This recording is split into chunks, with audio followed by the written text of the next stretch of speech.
Hello everyone, I'm going to introduce myself. I'm Count Silver, and today we are back with more Quartz Factory. The last time we played, we got through with Act 3, and that's all I can really say about it, because a lot of it was actually, I feel like, spoiler-ish, and we're in the final act. I know the game has multiple endings. I don't know where it's going to go from here. With that being said, let's go ahead and get started today. I can't even speak. I made a fatal mistake of bringing blueberries to eat while I'm playing this game. I don't know why I did that, because I know I'm gonna have to be talking a lot. But right off the bat, we're getting into a dreadful sounding piano. Don't forget, this is the start of the final act. It is dubbed the final act, so take that for what you will. I don't know if any of my decisions actually matter. I made 3 total decisions in the entire game, and I thought I did the right thing, but maybe I didn't. I don't know. Anyway, we're getting started right now. When Mother killed herself, she didn't die. Well, she died, but not really. It's a funny thought. Everything that she was, everything that made her Asuna Kurosawa, left this planet on that day. Her body remained, but her soul had departed. That's what I had assumed happened to Aoi. And maybe that's still possible? I don't know. At this point, it's getting far-fetched. She got sent away to a care facility, and I didn't see her very often after that. On the rare occasions I visited her, I would always notice that her eyes no longer looked like mine. I hate her for what she did to our family. Yuriko and I were only children at the time. But Mother hung herself up from the ceiling and made us watch. She encouraged us to kick the chair out from underneath her. Aoi, I don't want to hear nothing from you ever again. Which we probably won't hear from her ever again. We didn't understand what she was doing. She told us it was a game. So we kicked the chair and we laughed. That's brutal. And Mother laughed, and then her neck snapped, and she stopped laughing, and that light in her eyes that I once shared with her was extinguished instantly. Yuriko screamed, and I screamed, and Mother just wouldn't move, and we couldn't get her down from the ceiling, and eventually Yuriko remembered how to call for an ambulance, and the paramedics arrived, and we were taken away. And after that, I was completely fucked up, because you don't just walk away from something like that and act like nothing happened. I spent years trying to force the painful memories of her attempted suicide out of my mind. But I didn't exactly cope with it very well. How could I? I became terrified of the world and became used to locking myself inside and wasting away. Yuriko dealt with it a little better than me. I can't say her rebellious behavior was the right way to cope, but it had to have been healthier than staying inside for weeks at a time. By the time I reached senior high school, I think I had mostly gotten past everything. The vision of Mother hanging from the ceiling in front of me haunted my dreams. The sound of our laughter intermingled with screaming didn't always ring in my ears. Aoi helped me through a lot of it. She shared all of her problems with me, and it made me feel a bit better, like maybe my life wasn't so bad. Aoi's life was kind of messed up. Her father was arrested for various crimes and didn't spend much time in her life. Sorry. When we were about ready to graduate, he came back to town and violently attacked her. She called me and told me that he killed her. But she killed him too, so it was all going to be okay. Her words, not mine. I never understood what she meant when she said she was dead. I think graduating put some distance between us, so I never truly tried to figure out her words.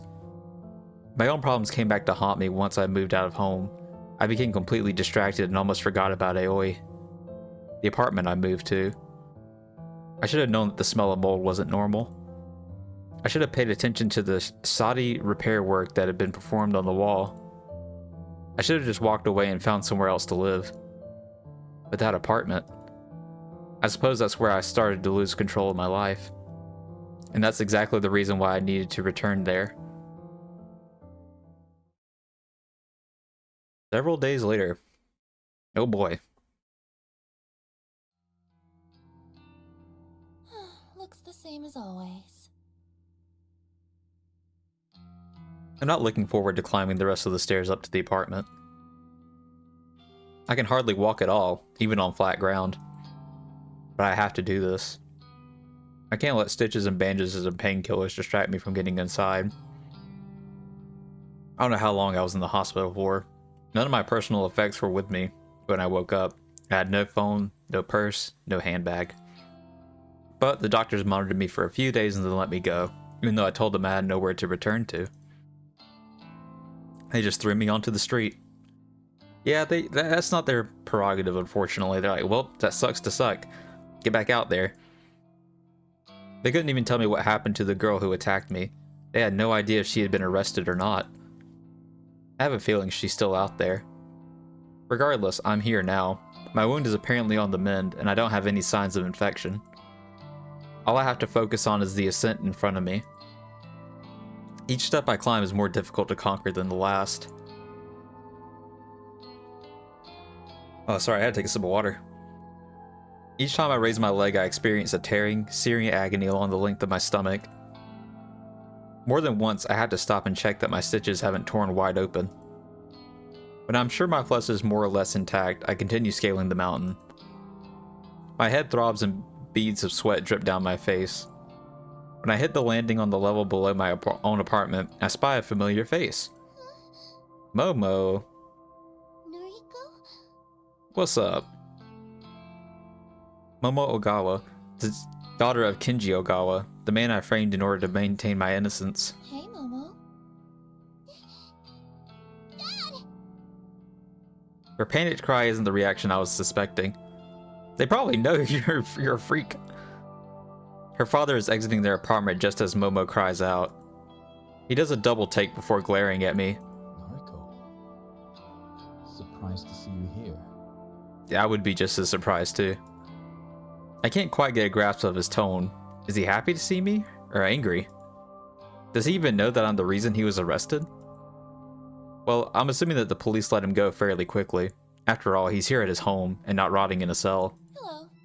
Hello. The landlord said you disappeared. I'm back. It was a quick little trip. Yeah, kind of. just shrug it off. Yeah, I kind of disappeared. Are you okay? You look like... Death. His gaze turns to the hospital tags adorning my wrist and the package of spare bandages I have slung over my shoulder. You know, you disappeared right around the time the police... The what? What are you talking about, Kenji? Huh? Forget it. It's nothing. I have a bad feeling that he's beginning to piece something together. If he works out that I'm behind his false arrest, then... Sorry, I should go. Yeah. Come on, Momo. I think he already knows. Bye-bye, Noriko. Why did she cry out like that? She sounded like she was distressed. Like she knew something was wrong. Bye, Momo.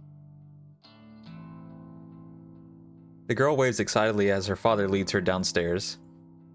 I should feel relieved that he's safe, but honestly I just feel guilty. My actions, Corpse Girl's actions, put a lot of strain on that little family. I have to keep going. The last flight of stairs is torture on my battered body, but I persevere and reach the front door of my apartment. All of a sudden she's gaining a conscience? All of a sudden it's fine? I don't know. It's at this moment that I remember I don't have any keys to get in. Shit. Out of desperation, I try turning the handle and the door opens. Either I left the place unlocked or the landlord has been inside and forgot to lock up. I'm just thankful that I can keep moving forward. They might kick your ass out. The curtains are open, bathing the living room in a soft light. I'm home. Home? No, that's not right. This isn't my home. This isn't Noriko's home. This is Corpse Girl's home. I never really lived here. I simply existed within these walls. The real Noriko was held hostage by an omnipotent presence, sealed in this home. Dude, shut up. The things here are just as I left them so long ago. It's a comforting feeling, but at the same time, it sends a chill down my spine. It's time to move on. I stride with purpose towards the kitchenette and slide open one of the drawers. Inside is a small mallet with a metal head. It's a treasure I acquired from the garden shed on the apartment grounds, back when I first moved in. It's not very large, but that suits me just fine. I don't have the strength to wield anything bigger than this. Bringing it to bear, it's still a great deal of effort. I grip the handle with both hands and lift the deceptively heavy tool. Equipped with this tiny weapon of destruction, I slowly lunge through the hallway. What are you up to? I make my way to the very end, where a blank, stark white wall faces me. The paint of the wall is peeling, like it was slapped on without care. The plaster is cracked, like it was applied by an amateur. And the lingering stench of mold is at its strongest when I stand in front of this wall. I'm gonna say this right now. If this is going where I think this is going, not gonna be happy, okay? And I'll go ahead and tell you, I think what they're trying to play at here is that it was actually Kenji's old girlfriend. That's Corpse Girl. I think that's where this is going. It's like that was this. She's like actually possessing the room or something like that. I assume. Maybe I'm wrong. We will see. But that's where they're playing at right now. I bring the mallet down with both arms, the heavy metal head crashing into the wall with as much force as I can muster. The struggle of bearing the mallet is taking its toll on my wound. I feel the stitches in my stomach threatening to snap and break. But I can't stop here. I can't stop until I've crushed this wall and revealed the glittering contents of the trove hidden inside. Another swing, and another crash against plaster. A cry of pain and another hole in the wall. I scream and swing and hammer and groan and slash and weep, and the wall crumbles beneath my sheer force of will. White dust clouds my vision and provokes me into a coughing frenzy. It's asbestos. When my eyes and throat cleared up, I throw the mallet to the carpet and venture forward. I clamber through the human-sized hole in the wall and find myself within the secret cache on the other side. Go ahead and show me. Wow! There she is. Sorry, I was taking another sip. God, I can't wait. The stench assaulting my nostrils no longer disguises itself as mold. Was it Kojiro that painted the wall, or was it the landlord? Because if the landlord did this, why would you just be like, hey guys, by the way, there's a dead body in the wall? What in the world? What is happening? It's the fetid malodor of rot and decay. I have no idea what that is. The imitable trademark of a deposing ooh, okay. Decomposing corpse. I'm gonna get it. I spent so long fooling myself into believing it was nothing concerning. I spent so long. Oh my god. Oh my god. I don't know what's going on with my throat. Hold on, I'm gonna take another sip of water. Okay, I'm good. I'm good. I spent so long pretending that a corpse did not live within the walls of this apartment. The truth is, this corpse pinned to the wall is the root of all evil. It's an infinite fount of misery and despair and malice and death and hatred. This is Corpse Girl. Hello, old friend. The corpse does not reply. To call it a corpse is no longer entirely accurate. It has become little more than a skeleton, an osseous edifice, a macabre tribute to the unyielding sands of time. I hate saying this word because I know I don't say it right, and I try, but I can't. And they use it. They've used it. Like, this is the most used word in the game, I believe. Bone and except for and. Any of like the regular words, you know what I mean. Bone and flesh and hair and fabric blend and intertwine and meld together to form a sickening representation of human beauty. Beauty.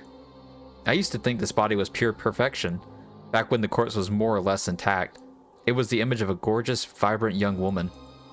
I aspired to become just as beautiful. Slender, elegant, graceful, with pale skin and dark eyes. Looking at her now, it's clear to see that I was deceived. The form before me is not beautiful. It's revolting. I shaped myself in the image of death, truly believing I was transcending moral beauty. This corpse controlled me for so long. This corpse manipulated me and made me want to become just like it. Somewhere along the way, my own identity began to dissolve, and I started to believe that I had become this rotting carcass, this platted bag of flesh. The spell has been broken.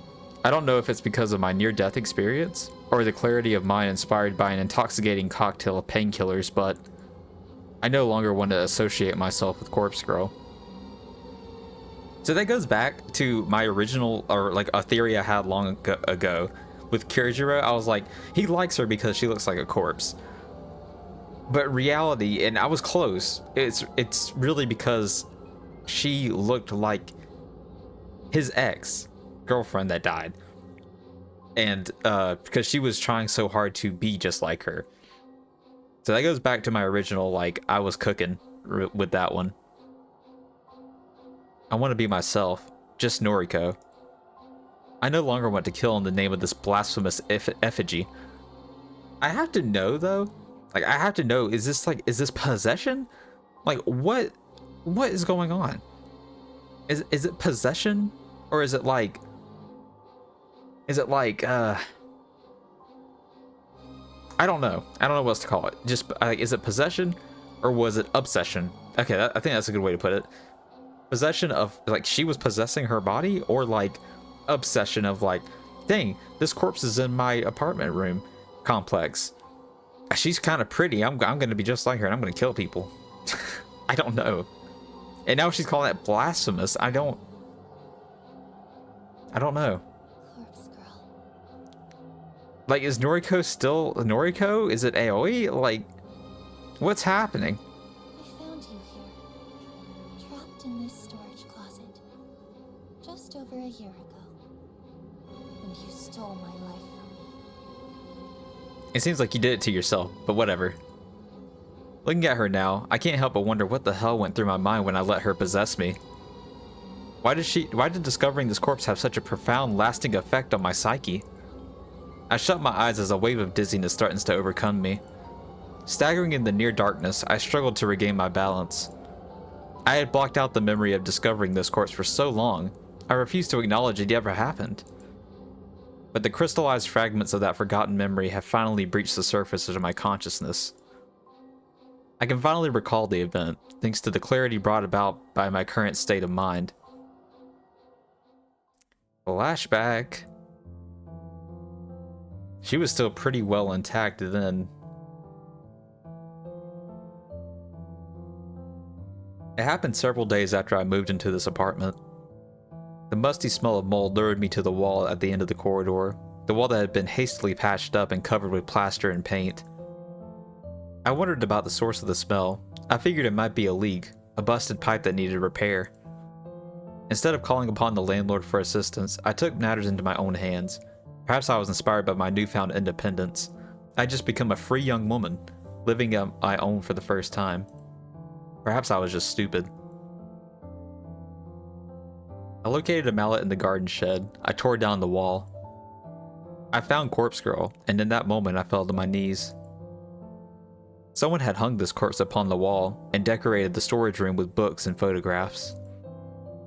The sight of the dead woman bearing down on me instantly unearthed the buried memories of my mother's attempted suicide.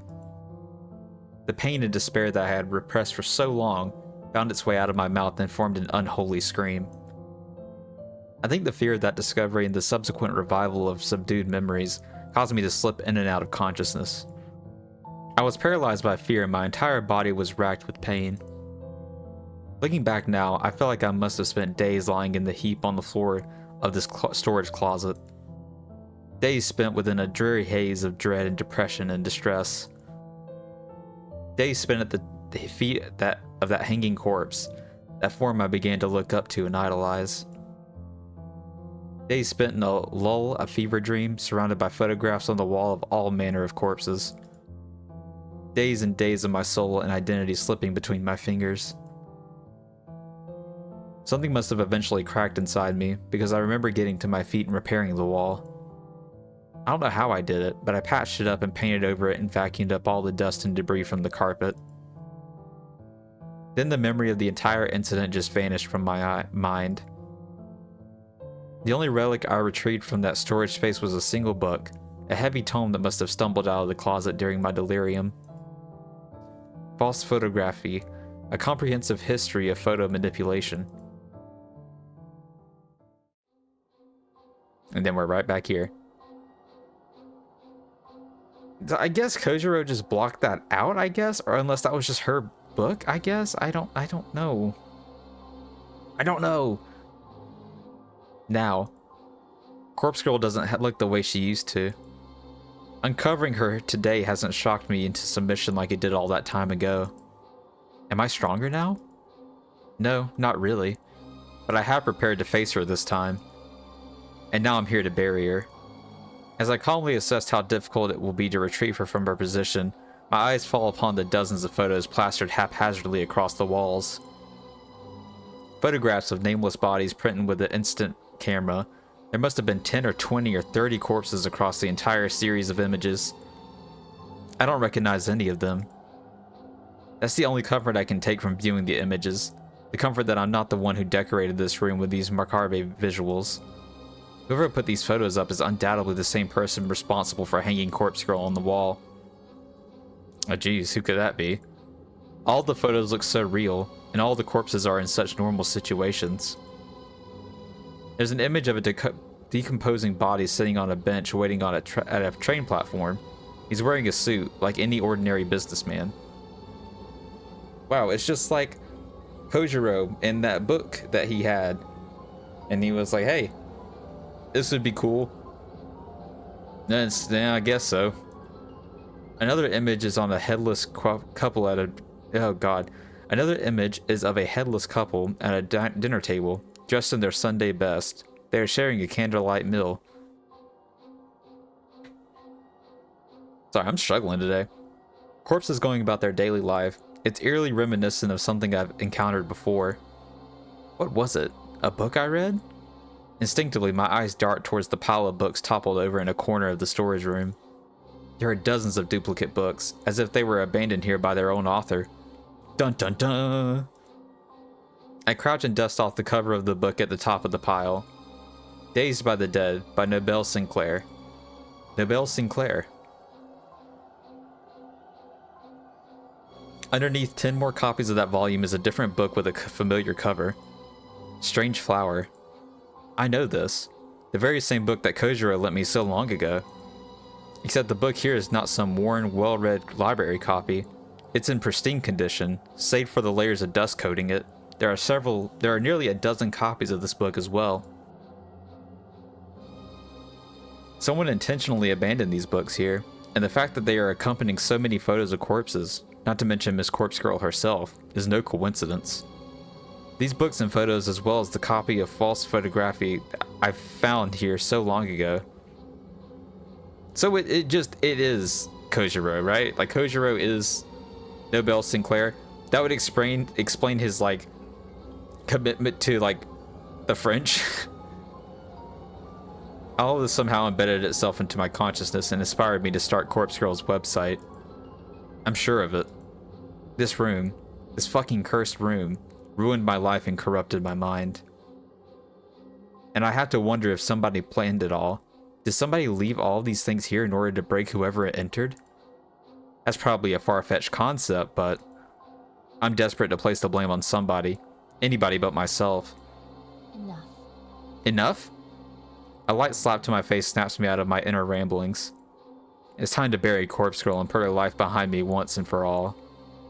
I can't really atone for the things I've done this last year. Hell, I don't actually feel like I need to atone. It's not guilt that's eating me up inside. But at the very least, I can move on. I carefully removed the restraints tying Corpse Girl to the wall and feel the weight of her rotting body collapse against my own frail form. So one thing too, another thing to point out, is the fact that we know that Noriko didn't kill anybody. Technically. Technically, Aoi was doing all of the killing. So it wasn't even her. She's technically innocent. You could just boil this down to YouTube pranksters back in like 2016. If you guys remember that era. That's essentially what it is. You just got pranked with a replica corpse of yours. And it's not their fault. Or no one actually killed themselves from it. Her head leans against my shoulder, and for a brief moment I pause and let her rest against me. I run a hand through what's left of her hair. It's been through a lot. We both have. We're both Corpse Girl. Well, we both used to be. Now we are just empty husk with no purpose. And if we're not Corpse Girl, we'll probably be forgotten. Lost to time and memory. For once in my life, I'm looking forward to being forgotten. I don't know.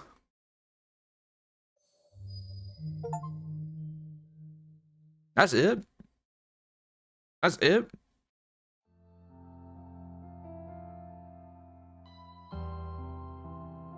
That's the ending?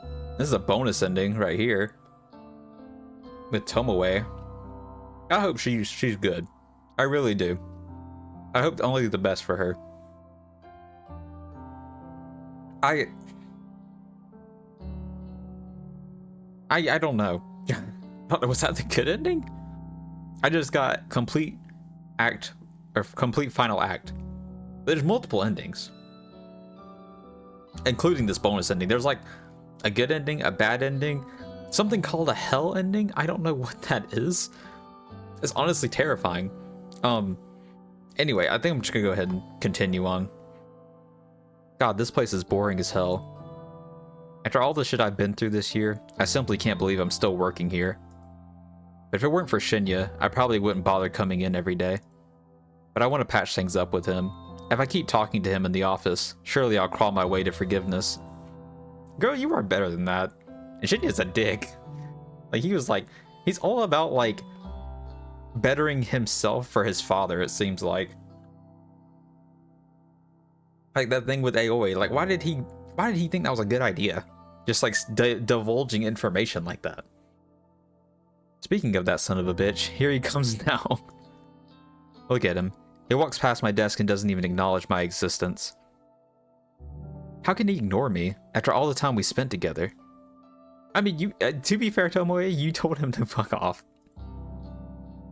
Fucking hell. I do still stand by, I think that she broke up with him because she was trying to protect him. It's kind of like, you know how Spider-Man always has, like, his girl in the comics, movies, whatever. There's always that subplot where it's like, I can't be with you because I'm out here, I'm being Spider-Man, and if the villains find out who I am and they find out who you are, you can be in trouble. That kind of thing. I feel like that's why, but we'll see. He irritates the shit out of me sometimes. I'll just have to take matters into my own hands. If he won't talk to me, I'll just make him talk. That's the way to go, honestly. You're so assertive. Like, and he's just a little shy. I leave my desk and stride over to him. My heavy footsteps aren't exactly elegant or befitting of a lady, as my mother used to always say, but I don't really give a flying fuck. Tomoe is my girl. I'm sorry. She is the best character in this whole game. Like, I love Tomoe. Hey, what's going on? I would jump. If it were me, I'd be like, who?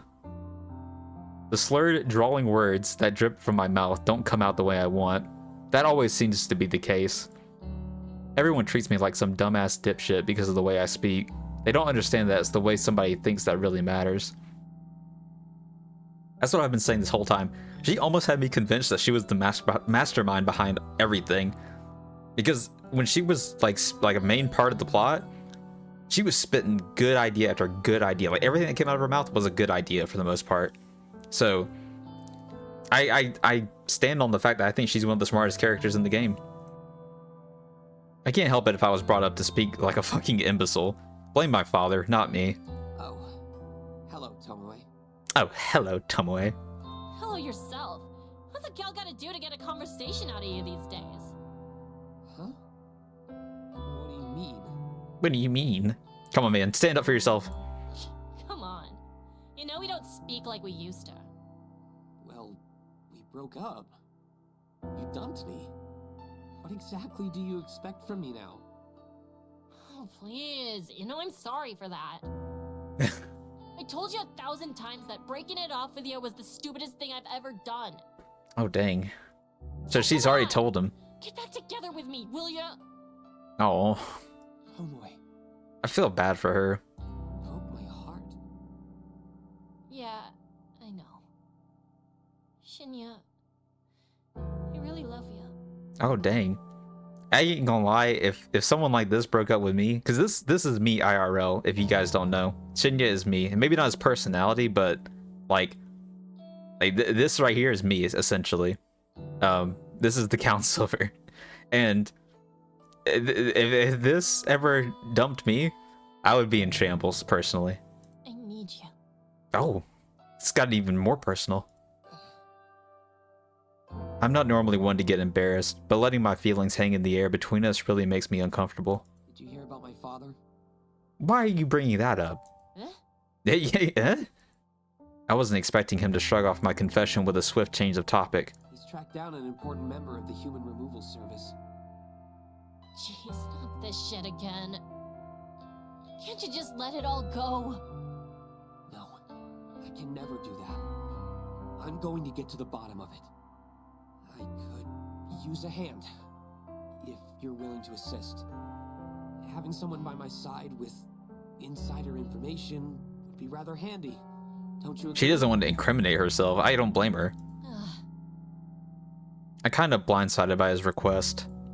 I know that he knows everything. I'd be stupid to pretend he hasn't figured it all out by now. Now, Tomoe, do not give him too much credit, okay? I say this with all the sincerity in my heart. He does not seem to connect the dots very well. He knows of my involvement with Noriko. He knows that I had a hand, however indirect, in the suicide cases that Corpse Girl painted across the city. I'm not going to judge you for working with Noriko. Are you sure? If you can help me bring the greater perpetrator to justice, the head of the Human Removal Service, then... Because does Tomoe even know about how... Does anyone know about Aoi being the one that was actually doing the murders? Then I think it may have been a good thing that you did what you did. Oh, dang. That's so. You'd forgive me for getting involved with such stupid shit? Yes. I'd have no choice but to forgive you. He's lying. He's gonna arrest you, Tomoe. Don't do it. And maybe we can even move further forward.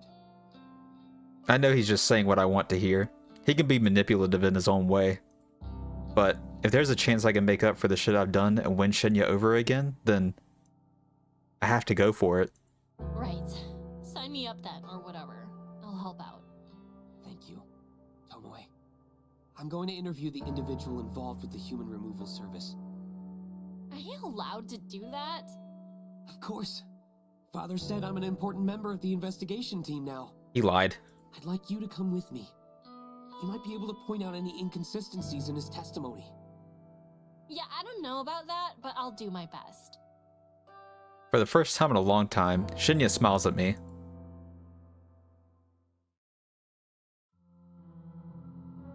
Ah, shit, man. I told you, I don't know. I'm glad his ass got caught.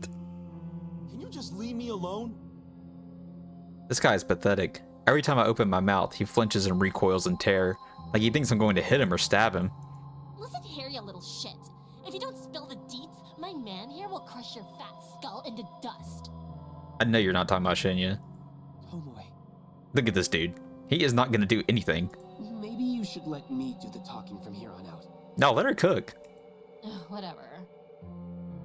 I back off and let Shinya take my place. I talked him up, so I thought he'd be pleased, but maybe I just annoyed him. Mr. Matsumoto. Please, just call me June. Hey, nice try, mister. I ain't your friend. You can address me formally. Thank you very much. He folds his arm across his chest and adopts the pouting expression of a child. Yes. Well, He's like, as I so? was saying, Like, that's what I was going to do anyway. Mr. Matsumoto, you understand why you've been brought in for questioning, yes? Yeah, man, but, like, I'm totes innocent, you know? I know why I was brought in, but I am definitely innocent. I don't even know nothing about the Human Removal Service. Did anyone even mention that yet, or... You guys think I'm involved, but you haven't given a reason why you think that.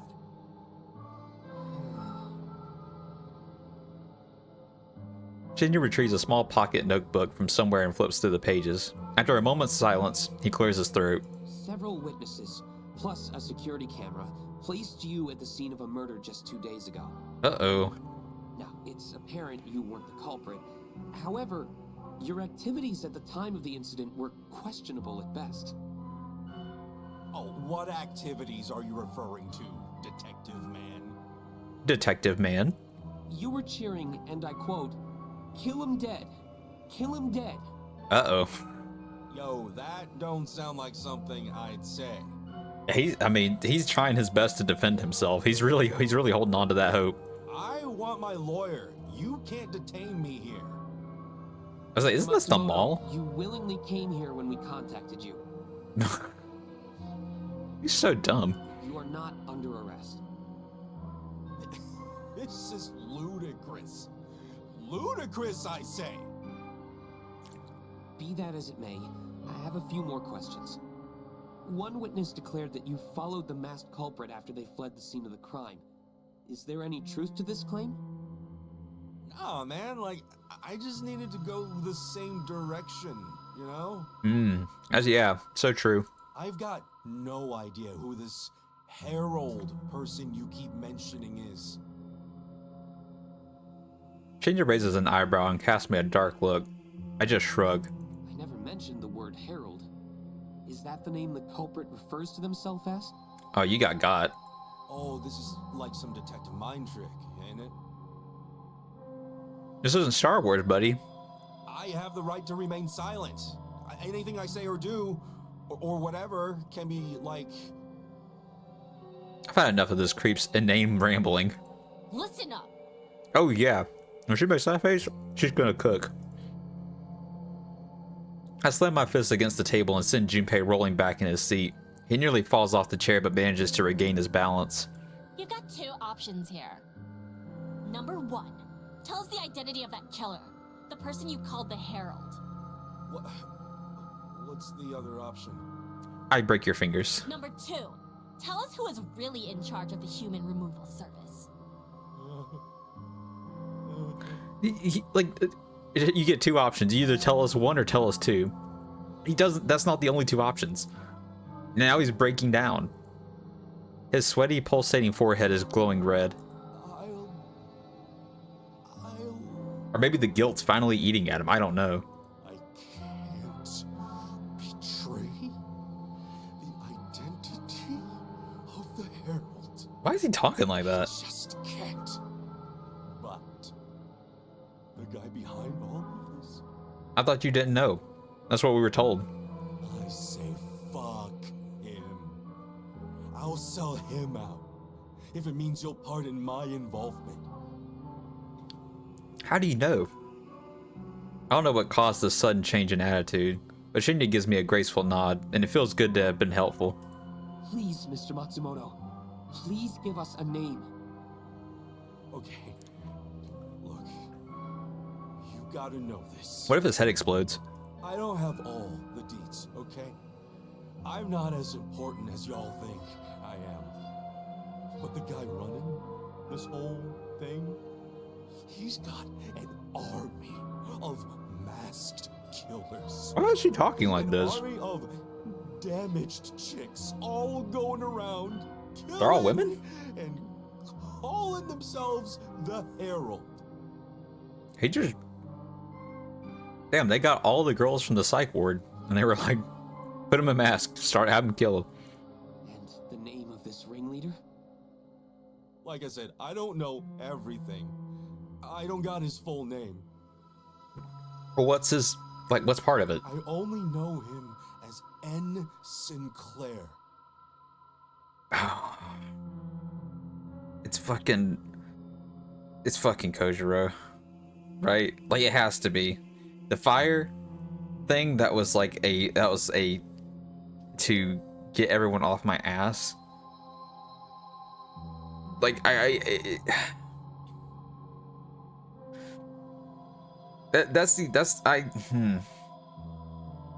N. Sinclair, a foreign name, although the first name could be Japanese, I suppose.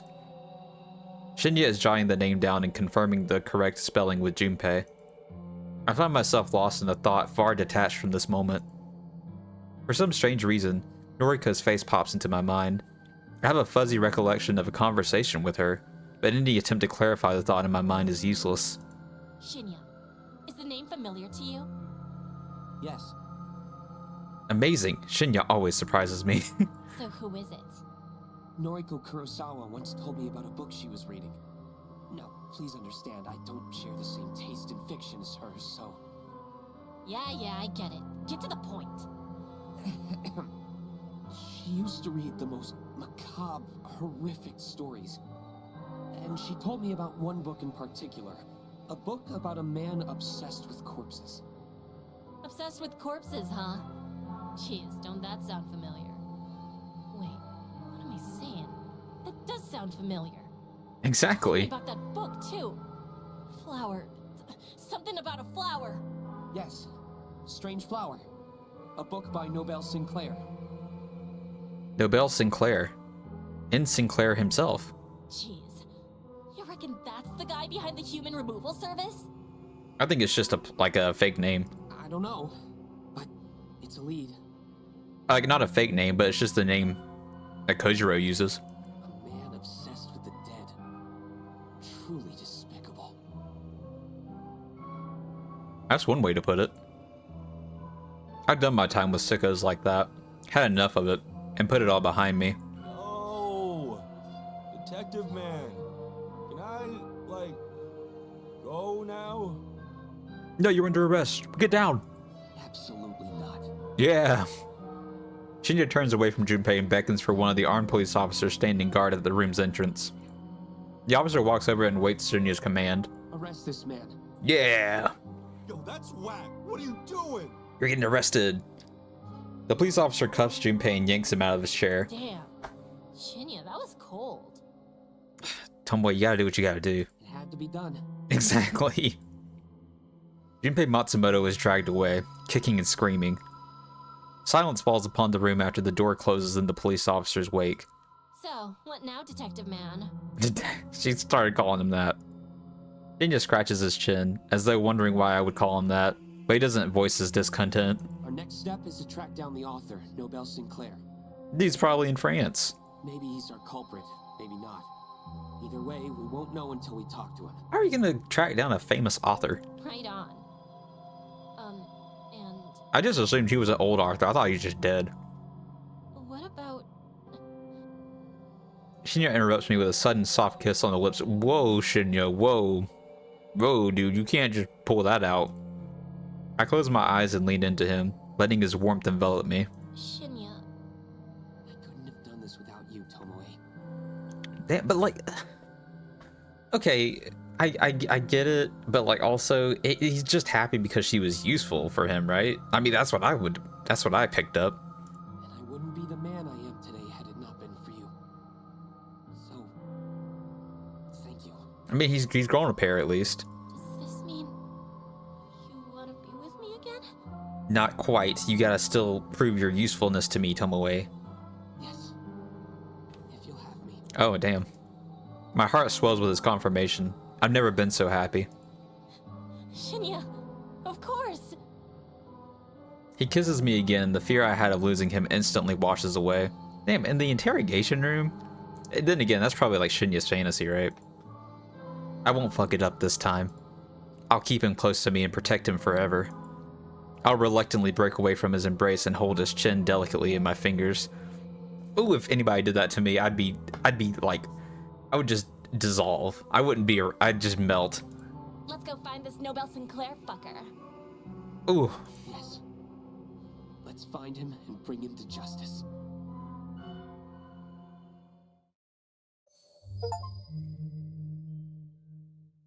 Ending A, the true ending. 3 months later. Damn.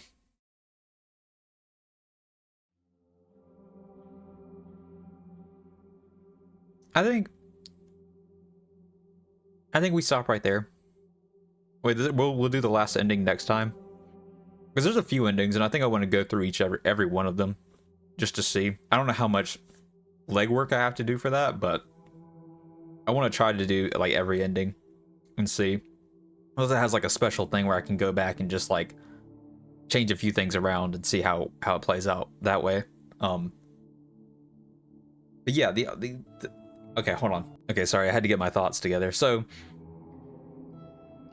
I think what's gonna happen in my mind is that Nobel Sinclair is not the author, or it.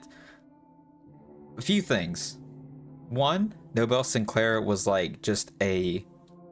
It was just like a cover name for Kojiro that he used.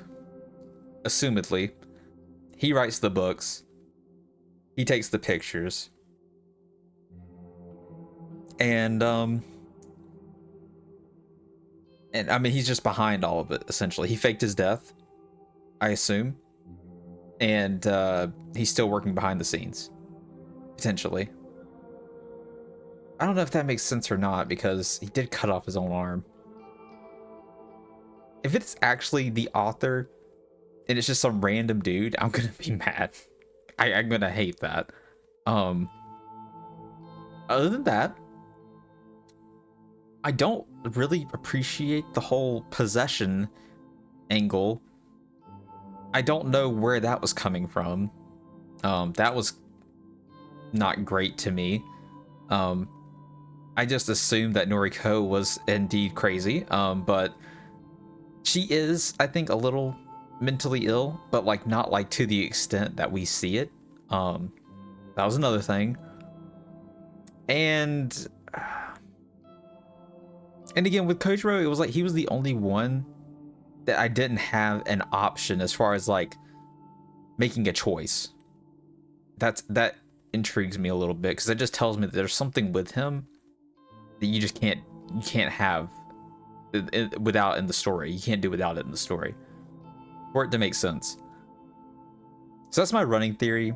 It's either that, or like Nobel Sinclair is a real author and he's just using his works as like a template for what he's doing. Kojiro is who I'm speaking of, and that's really all I got. I don't know where it's gonna go from here. But I do appreciate you guys being here. Thank you so much for watching. I love and appreciate every single one of you guys. I will be back soon, and we will finish this, and we'll wrap this up. This will be the next one will be the last one, probably, unless I really have to like work hard to get those other endings, and I'm hoping that's not the case. But once again, guys, love and appreciate you. I will see you guys on the next one, and as always, this has been Obediently Yours, Count Silver, signing off.